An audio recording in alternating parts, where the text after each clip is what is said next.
Think deeply. This is why I don't like the word. I throw this book out. Think deeply. Plan. Plan? Okay. Let me tell you what meditation is.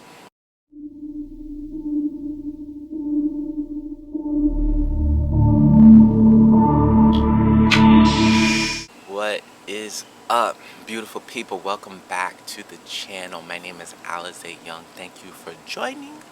Please gently press that like button, alright? Comment and subscribe if you're liking the content. Let's dive right into it. I almost had a brain fart, but I picked myself back up. Okay, let's dive right into it. So, today's topic, alright, is going to be meditation. Something that I don't really talk about because I don't really like the word. I'm gonna be honest. Like, if me and the word are not friends. But I figured this is a spiritually, business, emotional encouragement area of life. So with that, we got to talk about a little bit of meditation, all right? Why don't I like talking about meditation? I don't like talking about meditation because it is such a tainted word, and it makes it seem as if I have to sit down in order to gain some peace of mind. No, all right? That's not what meditation is. You can become meditative, but meditation, to actually do meditation, is, I don't know, it's quite, it's a conundrum, that word, for me at least. So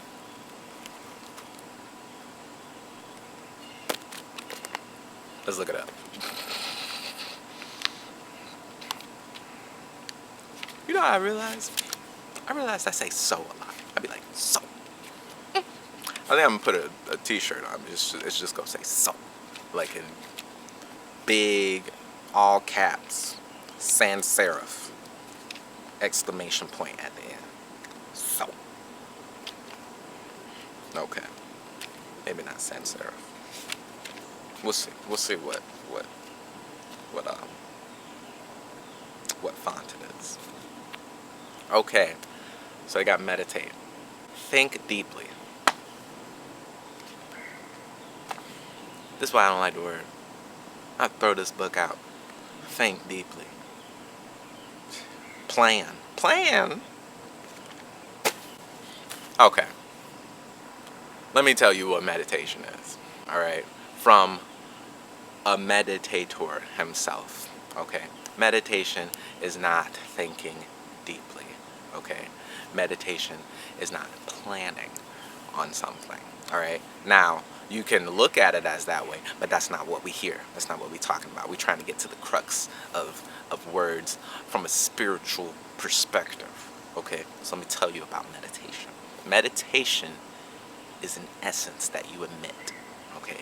It is a meditative being, presence that you emit. One is meditative because of the work, spiritual work that they have done.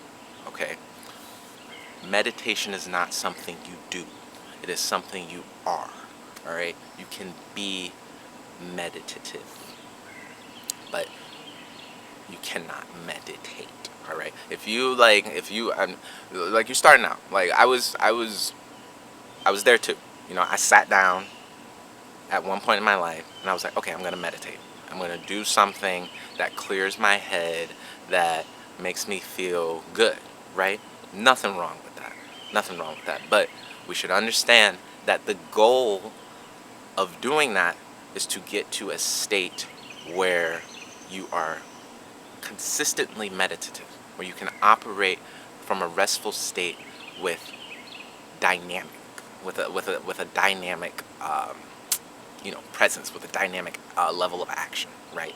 So, like, being meditative means that you can go at whatever speed life throws at you, and you are cool. All right, you cool. All right.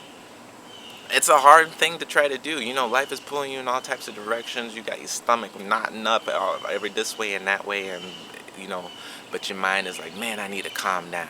All right.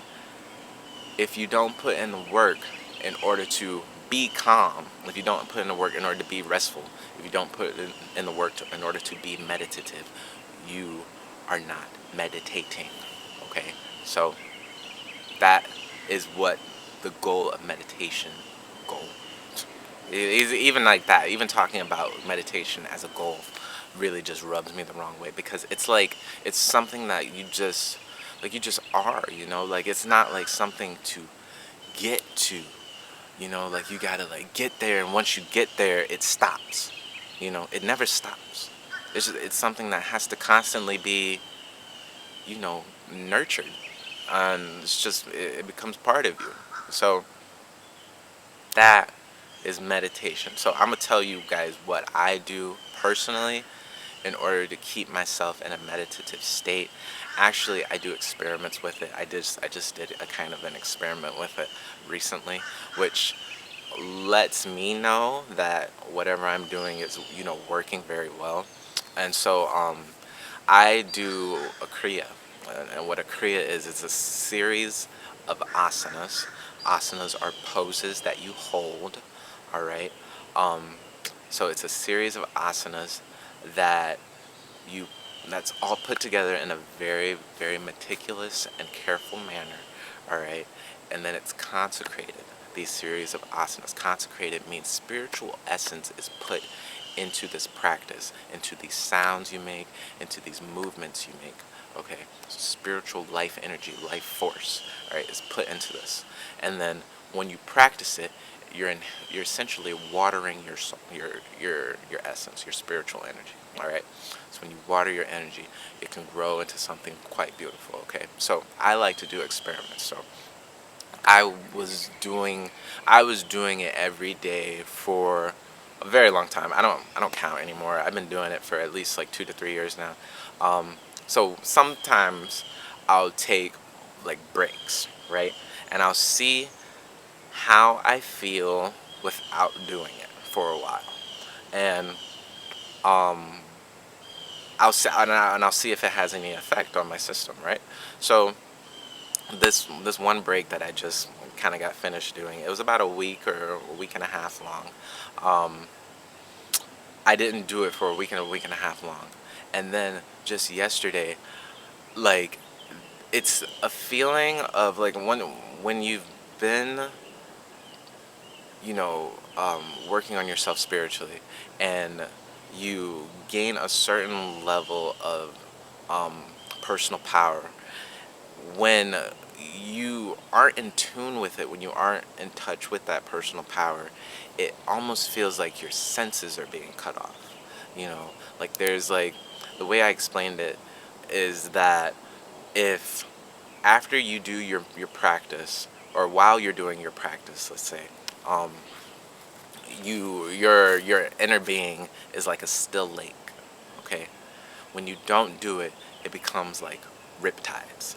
All right, harsh, choppy waves. Okay, that's how I felt yesterday. It was harsh, choppy waves. Now I was functioning, but internally, like my essence needed to be realigned. And so I was like, okay, so I'm about a week into it. So I was like, okay, I'm about a week before I can like, actually be like, okay, I need to, do my practice again. So I was like, okay. So I sat down and I did my practice. All right. And then afterwards, the lake was still. Okay. All right. So it it's almost, I wouldn't say that it's like slavery, but you do it in order to gain. You do it so that you can be your best self. Like like you see so many people just going about life, like everyone has things they do in order to be them best selves. People work out, people eat right, other people make money, other people go party, other people have to let off steam somehow, go for a run, go punch something, right? Hit something, whatever it is. Like there's something you have to do in order to gain that still lake within your essence. All right. And for me, it's doing my kriya. Okay. And it allows me to be more dynamic throughout the day. It allows me to handle things with ease, right? And so that is my spiel on being meditative, okay? It's not really thinking about anything. I mean, like when you're doing your practice, sure, thoughts may come, okay, but you're not intentionally thinking about something. All right, you're not pondering on something, all right? Thoughts may come, you just watch the thoughts. Be the seer to your thoughts. Be the seer to your emotions. Be the seer to your actions. All right. Being meditative means like creating distance between what is you, what is your mind, and what is you and what is your body. All right. And you observe what is you and when you observe your mind and you observe your body at a distance. Once you create that distance within yourself, this is um, the end of suffering. This is the end of being anxious all the time. It's the end of maddening thoughts and maddening desires, all right, that you can't seem to handle, all right? It's because there's not enough distance, there's not enough space. And I'll be honest, when I do these practices, there's this feeling of expansion, all right? There's this feeling of space, right? It's like you like my essence has to be in touch with the space, all right? And I don't even know how to explain the space. I'm not going to try to explain it because I don't want to confuse myself or anyone watching this video who is new to you know, spirituality and being meditative. But I will just say that this essence, this life force, this space, it encompasses everything, and when you touch it, you have this, it's either an expansion of yourself or a contraction of what is actually you know. Because if you think you're so big and you have like all of this extra space around here and you keep, you know, getting a little, you keep getting like closer to what it is that you really are, but you're still aware of all the space, well, essentially, if you're getting smaller, you know, you would technically be feeling more or getting bigger, you know, if that makes any sense, you know. I don't know what I just did there, but if you're following, kudos. So that is all I have for you.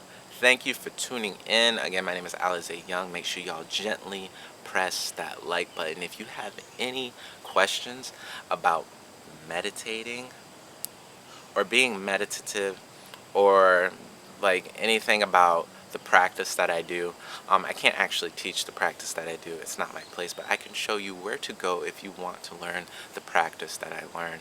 It's a great practice. I've been doing it for maybe 3 years now.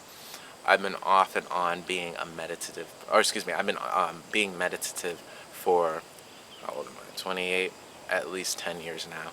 All right, 9 to 10 years. So, yeah, I got some experience in this field. This is actually something that I'm quite okay at, you know, just being here. I don't know if um, that really accounts for anything, but for me it does, and I guess that's all that matters. So, yeah, I hope this blesses you. Hope you take it with you. You go share it, like it, love it, hate it, do whatever of it. All right, I will see y'all in the next video. Y'all have a blessed day. Bye.